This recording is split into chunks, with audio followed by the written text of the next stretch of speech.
Can everyone hear me? Yes. All right. So I'm going to sit down too, because we're going to have a conversation. And we're going to have a conversation, a dialogue that is going to be centered around the I word, not Interise, but intentionality. And one of the things that Interise is really trying to work towards is creating pathways for an economy that works for all. Okay, so today, having this dialogue around looking at ways to solve and create pathways for economic inclusion, a lot of what our esteemed panelists will be talking about will be around intent. So Elizabeth and Marsha, Deborah and Jerrianne, I want you all to really key in on some of those solvent, because they are all solvers, all right? So the first question is to the group, when you hear the term economic exclusion, what does that phrase mean to each of you?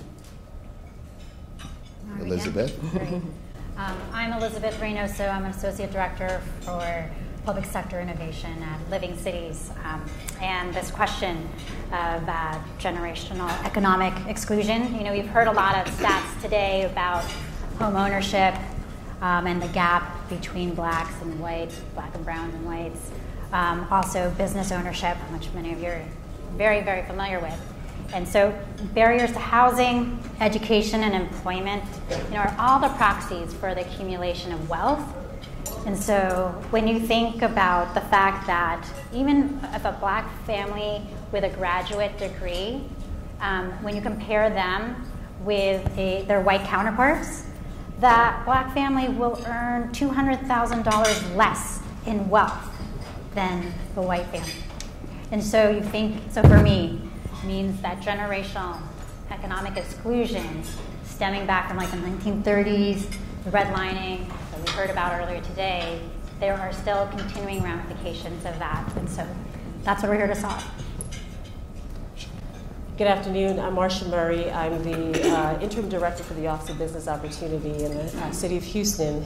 And as far as generational economic exclusion, it's really why the Office of Business Opportunity was created.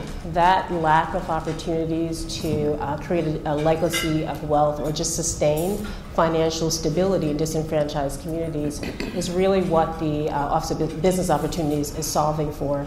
So our office administers the Supplier Diversity Program for the City of Houston. So this is our Minority Women Small Business Enterprise Program. And so the City of Houston is committed to spending a targeted percentage of our dollars every year with MWBEs. And so that is the way that we try to make sure that our procurement is inclusive and we don't contribute to the continued exclusions of MWBEs. And our program has been in effect. We were the first city in Texas to actually have a program that required that MWBE goals be on city contracts. And our program has been in existence for 36 years. Some might say, well, how do you measure success? There continues to be a need. There continues to be a need in our region to have these requirements on projects so that, in fact, our procurement can be inclusive. And we're seeing some success. Out of the $7 billion that we've spent for the last 4 years in goods and services, $2 billion of those dollars were actually spent with MWBEs. So that is the city's focus, is to make sure that we are as inclusive as possible. Hi, good evening, or good afternoon, I should say. I'm Deborah Davis. I'm the Regional Director of the Minority Business Assistance Center at the African American Chamber of Commerce in Cincinnati, Ohio. And so what does that mean? That means that the state of Ohio and the African American Chamber of Commerce, we work together. The chamber was awarded a contract with the state. And so what my role is at the African American Chamber of Commerce is to work with small to medium-sized businesses. And in doing so, we're looking at systemic generational barriers that have existed throughout the years, throughout decades, centuries. And one of those things, as you just mentioned, is contracts. So with the state of Ohio, we have an eligible spend for fiscal year 2019 was $1.3 billion. Of that, $305 million went to MBEs and EDGE. EDGE is encouraging diversity, growth, and equity businesses. So we had a total set aside of 19.25%, with a total spend that exceeded that set aside of 22.66%. So we are actually out there helping businesses get contracts. We are working with them diligently every day. We work with people who have an idea, they want to start a business, all the way up to medium-sized businesses. And so the African American Chamber is also an advocate for businesses as far as legislation and policies. We have events with City Hall to allow business owners to present their case to their legislators and to talk about ways in which they could impact the business ecosystem via the policies that are created. So for me, generational exclusion is systemic, and the way that we are dealing with it is through the contracts and the various opportunities that we present to business owners within our ecosystem in Cincinnati. Good afternoon. I am Jerriann Jackson. I am with the City of Charlotte Economic Development Office, where I sit on the Business Innovation team. When I think about the question, generational economic inequality, as a millennial, I grew up in a city of Orangeburg, South Carolina. I don't want to take it a little personal, Bernard. And in the city that I grew up with, it was 75% African American. And in my community, it was not a lack of education or networks. I grew up in the stage of the internet where you could go online, you could go on YouTube, you can figure out how to start a business. What the lack of was the financial education, the lack of understanding the importance of a credit score, the lack of having a proper network to have a mentor for your business. So when I started with the City of Charlotte and through our Amp Up Charlotte program, we have a support system for our small businesses. And I think that's one of the issues in the community, is that you don't have that support system, you don't have that lack of mentors, and we can talk about that a little further. Yeah, thank you, Jerriann. I am not a millennial, contrary to popular belief. You know, Jerriann and Deborah both touched upon the barriers. And so as a follow-up question, what are you all seeing as some of those systemic barriers that still do present themselves in your local communities? So we definitely, I mentioned our contracting program. If we do not actually have goals on our contracts, our prime contractors are not apt to use our certified companies. And we have a pool of over 3,800 companies that we've certified as minority and women business enterprises. And so there continues to be that need for a formalized program. Unfortunately, that need has not gone away. We certainly, you know, in addition to the contracting program we also have a wide variety of business development services and supportive programs for our businesses. And we understand that capacity is an issue, access to capital. I mean, we've spoken about that, several presentations have spoken about that. And so we're trying to make sure that we bridge that gap, that we, in a lot of our programming, we include an aspect that provides counseling on financial planning, on various aspects of having a business, to try to address those different challenges that small business owners have. I would add that one of the issues that the City of Charlotte was facing, and we were fortunate enough to work with Living Cities and the City Accelerator and Elizabeth and her team, is how do we connect communities of color to procurement opportunities within local government? We all know that local government has a huge buying power with the procurement policies that we have in place. The City of Charlotte, we have a Charlotte Business Inclusion Program where we certify businesses to do work with the city. But with all of those programs, there's still a gap for minorities to enter into that contracting space. So with the City Accelerator, we were fortunate enough to work with other cities to really create a program that would build that gap. With the work of Amp Up and Interise, we were able to work with Interise to create a program called Amp Up Charlotte. And Amp Up Charlotte is the streetwise MBA program where we use community of colors, and we made sure that with our program that we targeted ethnic minority business owners. And that was one of the gaps that we were facing in Charlotte. A couple of years ago, a report came out that Charlotte was listed 50 out of 50 on the Shetty report. that if you are born poor in Charlotte, you have a 0 to no chance of moving up the economic ladder. So when we worked with Living Cities and the City Accelerator, we wanted to make sure that we focused on communities of color. So with our AMP Up program, we have that program with 7 months again with Interise, and we make sure that we target minority community. And in Cincinnati, one of the things that I found as far as systemic barriers that exist is gentrification. There is a lot of that going on in Cincinnati. There used to be over the Rhine, when I moved there 20 years ago, over the Rhine, the average income was below $5,000. It consisted of a lot of homeless people, a lot of people that were drug addicted. Now the property is over $1 million.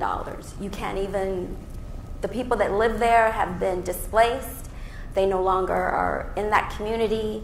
And now the city of Cincinnati is trying to relook at what they've done and figure out how to be a little more inclusive, which that should have happened in the beginning. So gentrification is a major problem. So how do we gentrify a community and be inclusive of the people that live in the community and not displace them or make it so difficult and challenging for, once again, for them to maintain ownership of their homes if they have them, or to provide affordable rent.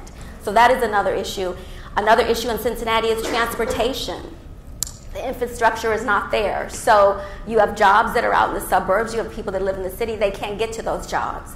So that's another area that Cincinnati is looking at. How do we build that bridge to connect people in the city to those jobs and opportunities that lie in the suburbs? And then you have, as we talked about earlier, home ownership. You have redlining and affordable housing. Financial literacy, as just was spoken about, understanding for business owners their financials. I work with a lot of business owners every day through the executive business accelerator, and just through my job, I work with businesses every day. And one of the things that I found out is that they don't understand their financials. So if you don't understand your financials, you can't make sound decisions based on your business and how your business should grow, how to build your customer base. All of that comes from understanding where you are right now at that particular moment financially and how you can move forward. And then the last thing I want to talk about is building processes and networks.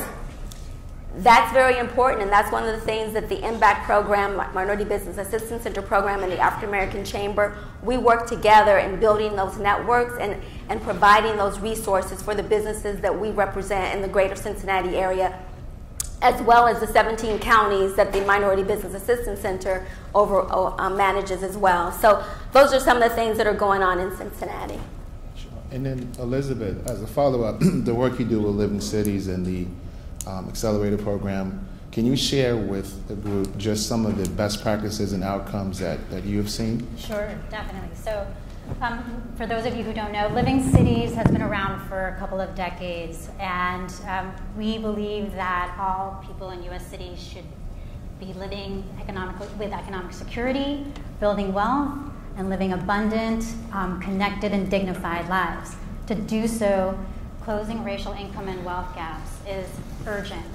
And what we do is we harness the power of philanthropy, financial institutions, and local government to do so. And so being on this panel with these amazing women and the work that they're doing in their cities, whether it's a chamber or whether it is with the local government, is an example of some of the things that we're seeing around the country that are working, especially when government looks at the levers that they have to shift policy, to look at where they're spending their dollars, and look at who they are partnering with. And when we're working with local governments that are willing to think about their role as the gatekeepers in their community, whether it's when in Charlotte they looked at, hey, we have a partnership with the NBA. They're coming here. Who are they going to be purchasing from? Who might we be able to introduce them to? That kind of thinking is something that we're encouraged by around the country, because we hear over and over mayors and elected say economic mobility and racial inequality is important. They might not use those terms, they might not be very comfortable with it, but that's basically what they're saying. But they don't have the tools, the competencies to be able to do so. So when we see cities like Houston, Cincinnati, and Charlotte, we're very excited to tell their stories and say, like, hey, this is scaled up, this could be adapted for your own cities. And so when we look at like the city of New Orleans, for example, anybody here from New Orleans? No?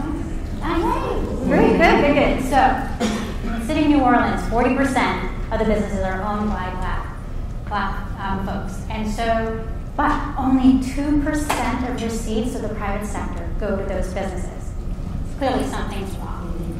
When we look at what is wrong, yes, the government, local government said under Mayor Landry, okay, fine, we'll do a disparity study, even though in Louisiana, we don't have to. We're not allowed to do a race-conscious program. They said, fine, we'll do it. And that's what they found out, was like, wait, we have about a participation rate of, in the 40%, but it's the private sector. So what can we do differently?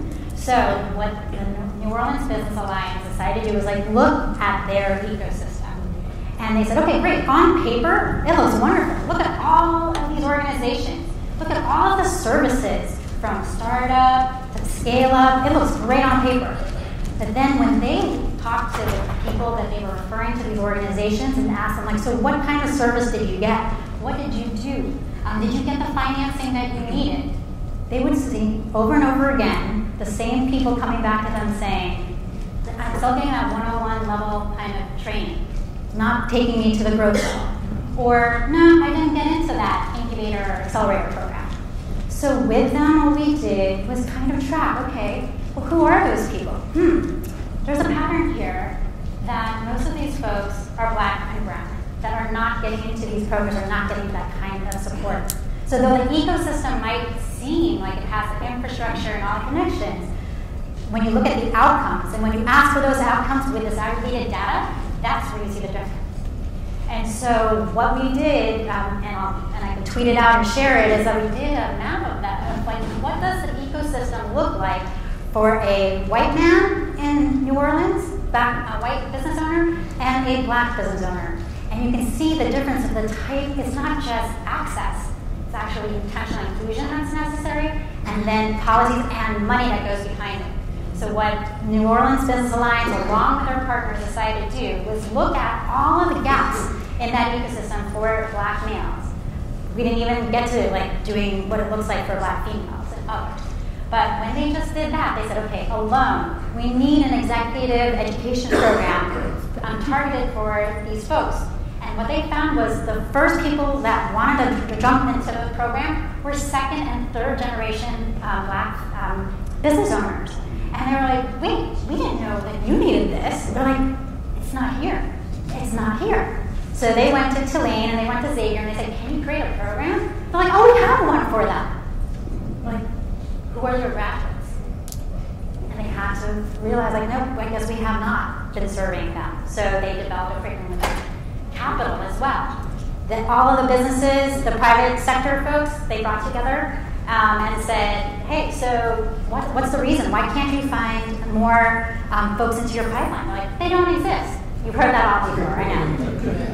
So I said, well, we are the New Orleans Business Alliance, and so we do have a long list of businesses. Might you consider them? They're like, oh, well, yeah, sure. You create a database. Sure they did. And then that council has committed $232 million to spend the next 3 years into those businesses.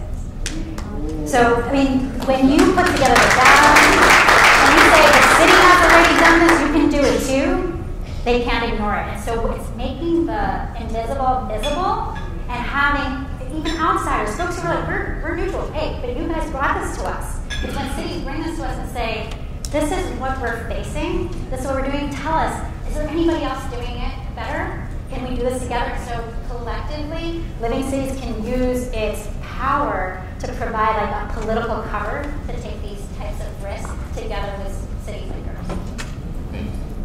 And when we talk briefly about just some of the things that are being done locally around intentionality for programming, so whether it be Build Up Houston or EBA, Executive Business Accelerator, or AMP Up, I would like to hear from the three of you just around just what the solvent was around that program by design, and then how it's aimed at really moving the needle around inclusion in terms of economics. So the City of Houston's program has largely been focused on creating subcontracting opportunities on our projects. And and while we understand that subcontracting is a business model for some businesses, there are lots of businesses who want to be able to compete at the prime level. And so we've really focused on developing our capacity building program, including Build Up Houston, which we've been doing for the past several years, and graduated almost 33, and we have about 33 graduates we've had from that program, and it's been really successful in Houston. We have found that it's important for us to be intentional about those prime contracting opportunities. And so there's some state law restrictions about what you can set aside, for small businesses. But we've created a couple of programs that are focused on identifying city projects that for small businesses that they alone can actually bid on. And so our Public Works Department has actually set aside projects for small businesses. It's our Small Contractors Rotation Program. And so we have a pool of contractors that are able to bid on Houston public work projects. And in addition to these opportunities being set aside for them, we also have consulting services that go along with their participation in that program. Again, the additional support around bonding, increasing bonding capacity, about financial literacy, about all the various aspects of running a business. So it's actually a holistic approach to supporting businesses on the prime level. We've also recently, through a new program that we are rolling out, our community entrepreneurship program in our housing area, where we're also setting aside rehab projects for small businesses. Again, only small businesses can bid on those because we understand the need to provide those opportunities for our businesses to actually function at the prime level. We do encourage our small businesses to enter into joint venture agreements, to take on those larger projects, to team with other businesses, so that they can use that as an opportunity to grow. I will have to just give a shout out to Living Cities. We're certainly benefiting from your support in creating a tool for our businesses around how to bid successfully on city contracts. A lot of contractors say that we have a really complex procurement process, and we've looked at the stats of how successful our small companies have been on bidding on city contracts, and they seem to fall off at certain points in the bidding process. So we want to demystify our procurement process to make sure that they're armed with the tools to be able to compete. So for Cincinnati, the Executive Business Accelerator, and the various businesses that we work with outside of that, our focus has been on procurement as well, and making sure that they understand what the certification process is for their MBEs and their EDGE or their Veterans Business Enterprise certifications. We also have events where we have engaged procurement officers. So we have procurement officers meet with our business owners to talk about their opportunities, either at University of Cincinnati or through the Port Authority, where we have an arrangement with the Port Authority where we meet once a quarter, and we have the business owners come and hear all the different economic development opportunities that are available to them. We also provide them with access to we have a real estate accelerator as well at the African American Chamber, so they can participate in that if they want to get into real estate development. But I think one of the most important things that I found that is needed is the financial literacy component. And so we really stress the financial literacy. We sort of altered the Interise curriculum a little bit and provided an additional day for financial statements where we go over the balance sheet, the cash flow statement, the income statement, and the different ratios that are needed in order to make sound decisions about the business. And part of our growth plan this year is to include those financial statements for their final presentation, and really to make sure that they understand that. So that is the really what I've been stressing and what we've been stressing is they need to understand really their financial statements and why that is important.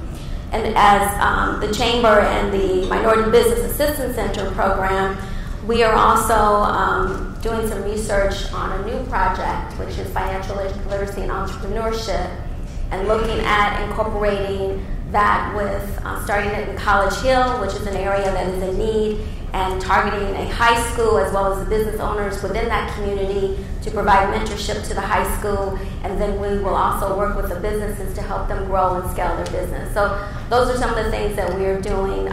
We work with construction companies as well to help them to scale their business as well, to get contracts. So our big issue with our Solve It is how do we connect MBEs to procurement opportunities. So when we launched AMP Up Charlotte in 2018, we had a wonderful opportunity to partner with the NBA, the National Basketball Association. They were coming to Charlotte and they were hosting the All-Star Game. And we were like, if you're coming to Charlotte, can you use some of our MBEs? And they were like, okay. And I was like, really? Was it that easy? Yes, they signed off on it. So the NBA, they were our first partner. And that was the kickoff for our marketing campaign, to have the NBA come to Charlotte and for our MBEs to be in the room with the procurement people of the NBA. So that was wonderful. For the second time, I was like, so how can I top the NBA? What am I going to do? So we worked with the Charlotte Douglas Airport. If you've flown through Charlotte lately, it's a big construction zone. They have a $5 billion, billion with a B, build out of what's going on in Charlotte. And again, how can we connect MBEs to that those contracting opportunities? So for the second class of AMPA, we partnered with the Charlotte Douglas Airport. Our third class is launching next month, and we're partnering with Atrium Health. Atrium Health is our large healthcare provider in the area, and they have not been a good proponent of supply diversity. Atrium Health, can you partner with us with AMP Up? Sure, we'll do it. Again, a good win for the AMP Up program. So really, how do we solve connecting MBEs and small business owners with procurement opportunities with anchor institutions? Most anchor institutions have supply diversity programs, but it's really getting those programs off the ground. So how can we partner with local government, our community college, our universities? Really, they have great purchasing models, but are they purchasing with the local community? Are they purchasing with our small and ethnic communities? So again, our AMP Up program, we try to introduce those relationships. We try to make sure that they come in the room and give good feedback on how do you procure with Atrium Health. If you are a supplier company and you supply pins and you want to work with the NBA, yes, you may be able to supply pins to the Charlotte Hornets, but the NBA is a global institution. So how do you understand that they don't need 100 pins, they may need 5 million pins, and really thinking about the whole grasp of their purchasing opportunity. So I think with our AMP Up program, we're creating great strides of really how to understand how to procure with large organizations. And to follow, I'm sorry, I just want to add something. One of the things that I found also is, we talked earlier about access to capital. We look at, are you capital ready? And so we are developing a checklist on what that looks like, because there is access to capital. It exists, but they may not be ready for capital. So we work them in developing their business plans, their financials, making sure that they have the credit score that they need, making sure that they have a relationship with the banks, and not the teller of the bank, but the actual bank manager or the person that is the decision maker as far as the loans are concerned. So we work with them along that way. And then one of the things that we do to assist them is we are a Kiva trustee.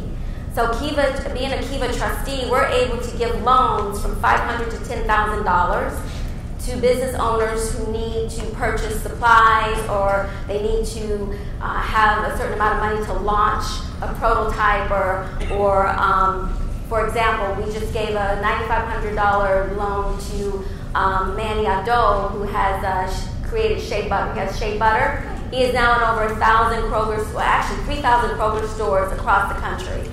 So with that $9,500, he was able to purchase some of the supplies that he needed to create his product. So those are some of the things that we also do through our EBA and the African American Chamber of Commerce. So the access to the finance created the access to the procurement opportunity. So I think it's the whole, looking at it collectively in the whole ecosystem. Right. So, one of the things that I wanted to have the group shed light on as well is how important it is, particularly around policy. So can you shed some light, probably particularly both Marcia and Jerrianne, just about how impactful it is to have mayors and folks of that like really be cognizant of these types of programs? Oh, incredibly impactful. So our mayor, Mayor Turner, he pays very close attention to every project before it gets awarded to make sure that MWBEs are actually included. And he has lots and lots of questions. If he sees that maybe a waiver has been granted, and my office reviews waiver requests, and they're usually justifiably, granted, but he wants us to take a double look at it. He's very much so invested in, MWBEs in Houston thriving. He is actually, he has an initiative called Complete Communities, and he's particularly, Complete Communities is focused on those communities in Houston that have just been historically left behind. And he wants to make sure that these communities are actually armed with resources. So he's invested in making sure that their business needs, that in fact business owners that are in those communities are able to participate on city contracting certainly, but other opportunities that actually exist regionally. So he's extremely hands-on, which is so helpful and extremely impactful to the success of our program. I mentioned earlier that the report about Charlotte being listed 50 out of 50, the Chetty report that came out maybe 4 or 5 years ago. So when that report came out, it energized everybody in the city to really look at our economic inequality issues, from our CEOs of our large corporations to our mayor to our elected officials. We were really able to create programs and policies on, for lack of a better word, bad press. So the bad press alarmed everyone that we need to do better. And with that, we were able to work with Living Cities, Southern Cities, and a lot of different philanthropy organizations to create programs and policies to really move the needle. We do have a Charlotte Business Inclusion program, which our mayor and our elected officials are a proponent of. We have AMP Up Charlotte, another great program. Kevin Dick, who is our former ED director, he created a lot of wonderful workforce development programs. So I think that report gave us a platform for the community to really wake up and to really make some wonderful policy changes. So I also just want to mention something about a certification program. So the City of Houston has a free certification for our MWBE as well as the Department of Transportation Disadvantaged Business Enterprise program. We get anywhere from 50 to 60 new applications every month. And our, we don't necessarily have the staff to really handle that level and volume of applications that we receive. And to show you how invested the mayor has really been in the success of the program, he actually just recently doubled our certification team. Wow. To make sure that we wanted to make sure that there were no impediments to companies that who wanted to actually participate on city contracts, and contractors would not use them without the certification. So he wanted to make sure that those applications could be processed as expeditiously as possible. That's excellent. And to follow up with that same frame of just thinking and just trying to push forward, what are some of the things that you all have seen or that you're working through locally that you think could be shared or replicated in other markets or in kind of other discussions as well? Well, I'll say, saying that the mayor or the city manager is taking leadership is very important, but it's really in the implementation, execution, and so having leaders, like these ladies up here, are exactly some of the best examples. Here in the city of Boston, right? The executive order, Cherise Turns is here. She's the deputy director in economic development and equity and inclusion, and with her, there's now this real effort to make that executive order come to reality. So you can have these policies on the books, of course, but it's making it a reality and putting the money behind it, putting the staffing behind it that's necessary. So what we've seen, with Cherise, she's been able to organize internally. And so when we see that local government is saying, when they look at what the challenges are in the ecosystem, they don't look at, ideally, they're not looking at the deficiency of the business owners, right? They need capacity building. It's not all them. The deficiency in the ecosystem local government needs to look at their role in it. So what's the deficiency of the entire ecosystem? So when Sharice's organizing internally, you're organizing with your partners internally as well to look at all the different ways that your own policies and programs are creating hurdles for entrepreneurs, especially entrepreneurs of color, and then you reverse them, or you add more resources internally to make it easier for them. That makes such an impact. And so what we're seeing across the country are like cities like Long Beach are saying, the city can't do this by themselves. We shouldn't be, we have a Kiva program, but we shouldn't be running it by ourselves. Like, we have all these community-based organizations that are working directly with entrepreneurs. Like, they have a huge Cambodian community. They're like, why don't we work with the Cambodian community organization there, build up their capacity to start working directly with those entrepreneurs. So when we see cities do that, that's wonderful. But then when we see cities say, you know what, it's not just about the policies and the programs, it's our behavior. It's what we actually think. And that's part of the root causes of driving these inequities. It's how we think about the people who we are serving. So the city of Rochester said, we need to look at the root causes about how we actually serve. And one of the things that they decided to do was take a training that we exposed them to called Undoing Racism.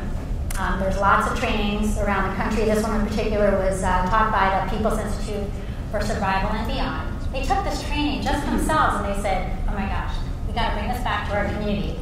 And we actually have to do this not just within City Hall, but with all of our partners.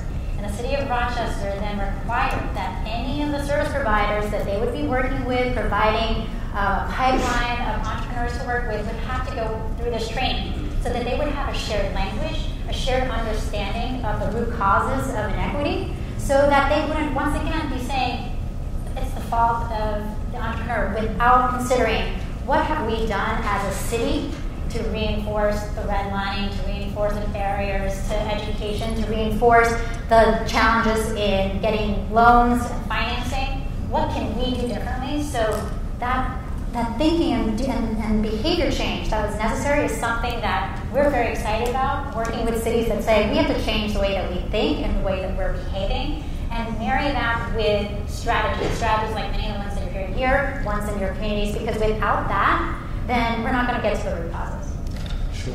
So speaking of how we serve, so we've developed a wide array of business supportive services in our office. We provide one-on-one business development counseling. We actually have a business development manager who's here today that will meet with our certified companies to help them navigate the city's procurement process, identify where those opportunities are in our 23 city departments. If they're not with us regionally, what those opportunities are. We have SCORE counselors on site at least once per week. We have micro lenders on site as well, and we provide free legal advice in our offices and license and permitting information. So we have all this information that we provide in our office. And we realize that we actually need to decentralize some of those services and actually go out into the communities, actually set up locations out in some of the complete communities, like I mentioned that initiative earlier. Because it's challenging often for businesses, our offices located downtown, to come downtown, deal with traffic, the parking, and just the inconvenience of it all. So we're bringing our services out into the community. So we've had a number of community partners that have actually offered to provide us with space where we could actually display our resources and we could have a presence. We don't have enough staff members to have somebody there every day. But on a rotation basis in the different locations throughout the communities, we can actually have make our services more accessible.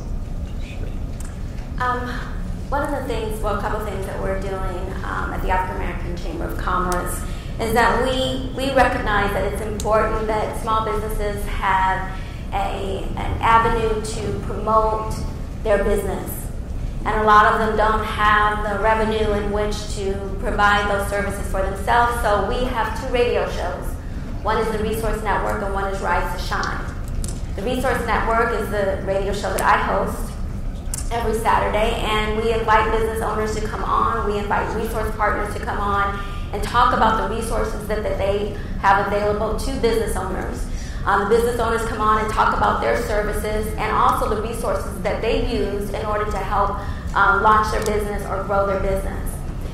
With the Rise to Shine show, that's also the same format where business owners come on and talk about the services that they provide. So it's a way to allow them to promote their business.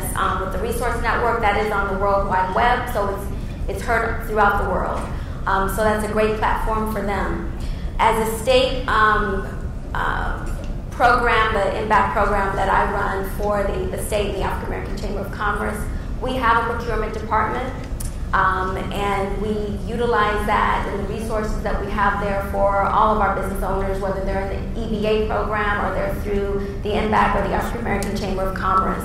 We also have a bonding program as well as our loan program that we provide for them. And we work with several resource partners, the City of Cincinnati, the SBAs, SBDC, to help leverage the resources that are available to the business owners to help them to grow their business and to gain the skills that they need in order to do that. So those are some of the things that we do in Cincinnati. One thing that we're going to begin doing with our AMP graduates is to create a program with our regional alliance. It used to be our Charlotte Chamber, but now they're more regional. An organization, called Entrepreneurs Organization. It's a graduate program that we're going to have more networking based, because we found that once you graduate from the program, you have the educational knowledge, but how can I go to do new networks? How do I enter fields? How do I enter organizations that I don't usually enter? So that's our next step. So the final question I wanted to ask would be, are there any initiatives or projects that are upcoming that you want to highlight or share with the audience? Well, like I said earlier, we are in the process, I am in the process of doing research on our financial literacy and entrepreneurship training program.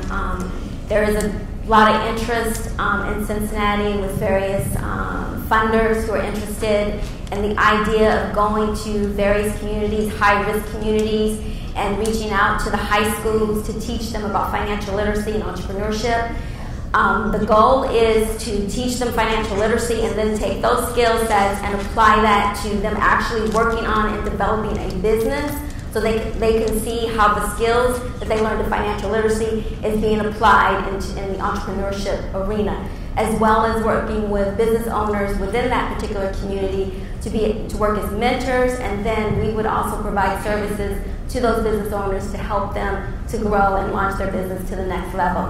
Once we launch that pilot program, the goal is to then replicate that and move it through various cities, towns throughout greater Cincinnati, as well as Appalachia. Because the program that I run, we cover 17 counties, and Appalachia is in need of the same type of programs, only different from a different perspective. You're looking at farm producers versus people who produce goods and services on the other end. So that's one of the big initiatives that we have at the African American Chamber. Thank you, Jerrianne. I just talked about it briefly, but again, working with the Alliance to create a program around networking and further procurement opportunities. So additionally, we're looking at, so the city has a finite number of procurement opportunities, and so we don't want our businesses to only focus on city procurement. So we've actually been working with local partners to really identify with the SBA, with private sector, to identify other opportunities and to really tout, our pool of certified companies so that they could actually have just expanded access to opportunities out there. So that's definitely been something that we have been focusing on. With the support of our board, we're taking initiatives like what you mentioned, the City Accelerator.